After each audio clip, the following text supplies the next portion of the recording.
Hello my dear students, फिर से आपका स्वागत करूंगा अपने चैनल पर। आज आपके लिए जो वीडियो लेकर आए हैं क्लास 12 के इकोनॉमिक सब्जेक्ट से है। अगर आपका टॉपिक है, अगर आप वाइवा देना चाहते हैं फॉरेन एक्सचेंज रेट्स इस चैप्टर पर, तो समझिए क्वेश्चंस आपके लिए बहुत बड़ी हेल्प हो सकते हैं। From the very beginning to end इस वीडियो को जरूर देखिएगा, क्योंकि ये वही क्वेश्चंस हैं जो कि एग्जामिनर अक्सर पूछते हैं। तो यहाँ पर जो फर्स्ट क्वेश्चन आपके सामने होने वाला है, जैसे कि सबसे पहले तो टाइटल को ही देख लें कि फॉरेन एक्सचेंज का मतलब क्या होता है। तो सबसे बड़ी बात क्या है कि फॉरेन का मतलब होता है जो विदेश, कोई भी कंट्री इंडिया के अलावा, और एक्सचेंज का मतलब यहाँ पर बेसिकली करेंसी से रिलेटेड है। यानी अगर आप अपनी करेंसी को किसी फॉरेन कंट्री से करेंसी से एक्सचेंज करवाते हैं तो वो एक्चुअल में होता है हमारा फॉरेन एक्सचेंज। जैसे इसकी एग्जैक्ट डेफिनेशन है, foreign exchange refers to all the currencies of the world other than domestic currency. For example, अगर इंडिया की पॉइंट ऑफ व्यू से देखें तो हमारी तो करेंसी होगी domestic currency, and all other currencies like dollars या पाउंड्स या यूरो, ये सब किस कैटेगरी में आती हैं?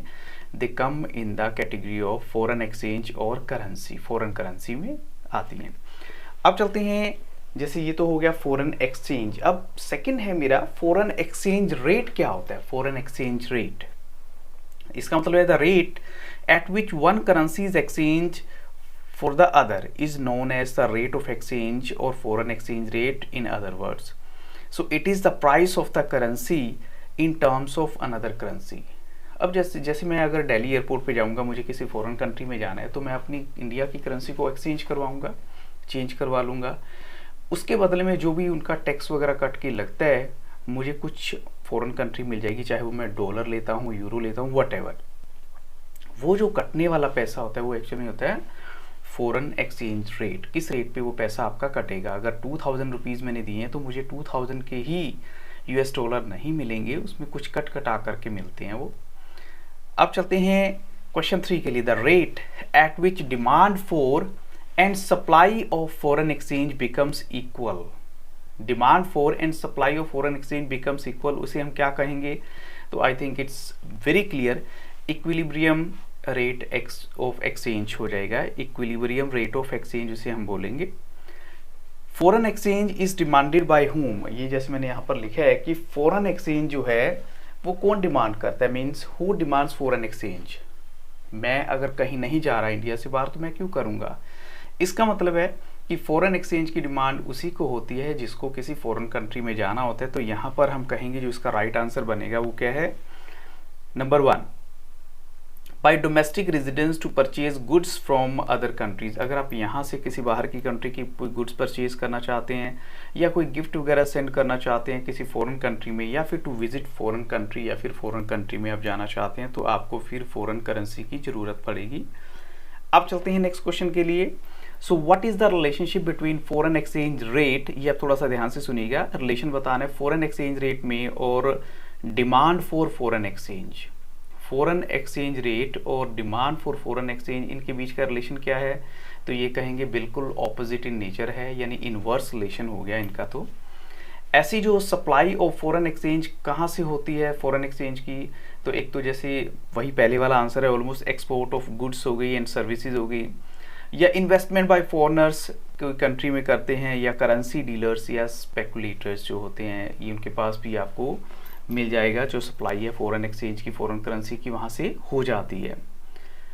What is the relation between exchange rate and supply of foreign exchange? इन दोनों के बीच का रिलेशन बताइए, एक्सचेंज रेट और सप्लाई ऑफ फॉरेन एक्सचेंज में।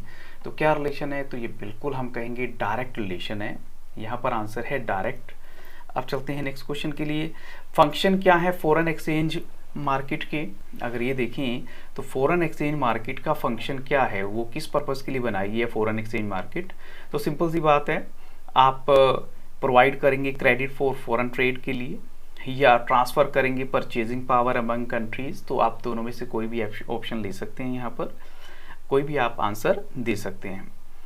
अब ये क्वेश्चन जो आगे डिस्कस करने वाला हूँ, they are very very important. कि अगर ये देखा जाए कि who determines foreign exchange rates, foreign exchange rate को कौन डिटरमाइन करता है, कौन डिसाइड करता है? यहाँ पे ऑलरेडी मैंने लिखा भी होगा कि who determines foreign exchange rate है, या फ्लेक्सिबल एक्सचेंज रेट को कौन डिटरमाइन करेगा, और Indian foreign exchange rate prevail करेगा। ये कुछ एक क्वेश्चन है जो 1 बाय 1 पूछने वाला हूँ। तो यहाँ पर जो राइट आंसर है वो है मॉनेटरी अथॉरिटी। सबसे पहले का आंसर है Who determines foreign exchange rates is monetary authorities. Flexible exchange rate is determined by. Flexible exchange rate को डिटरमाइन करने वाले कौन होती हैं, फोर्सेस पीछे जो इसके होती हैं वो है demand and supply of foreign exchange. इसके पीछे की जो फोर्स है वो है demand and supply of foreign exchange. अब चलते हैं क्वेश्चन 11 के लिए। In India what type of foreign exchange rate system prevails. अब यहाँ पर देखिए जैसे अलग अलग टाइप के फॉरेन एक्सचेंज रेट सिस्टम है, तो इंडिया में आज की डेट में कौन सा सिस्टम है, वो है मैनेज्ड फ्लोटिंग सिस्टम। और ये कैसा सिस्टम होता है, एक इंटरनेशनल फाइनेंशियल इन्वायरमेंट है जिसमें एक्सचेंज रेट जो है वो फ्लक्चुएट करते हैं from day to day and but central bank जो है वो अटेम्प्ट करते हैं इन्फ्लुएंस करने के लिए अपनी कंट्री को या दूसरी कंट्री को उनकी जो एक्सचेंज को बाय गुड्स एंड बाय, या ये कहें कि by selling and buying currencies to maintain a certain range. तो वैसे देखा जाए तो मैनेज फ्लोटिंग सिस्टम चल रहा है। इसकी आप डेफिनेशन अपनी जो भी आपने माइंड में पढ़ी होगी या अपनी बुक में रखी होगी उसको भी आप देख लेना थोड़ा सा। Who brings devaluation in foreign exchange rate, कौन जो है डिवेल्युएशन लेकर आता है फॉरेन एक्सचेंज रेट में, उसके पीछे की फोर्स क्या होती है, तो यहाँ भी हम कहेंगे demand and supply of foreign exchange हो जाएगी। फ्लोटिंग एक्सचेंज रेट जो है उसको डिटरमाइन करने वाले कौन होते हैं, तो उसके पीछे जो है वो सबसे बड़ी होती हैं मार्केट फोर्सेस। मार्केट फोर्सेस से हाँ जो हमारा क्या होता है फ्लोटिंग एक्सचेंज रेट डिटरमाइन होता है, जो मार्केट में ट्रेंड चल रहा होता है।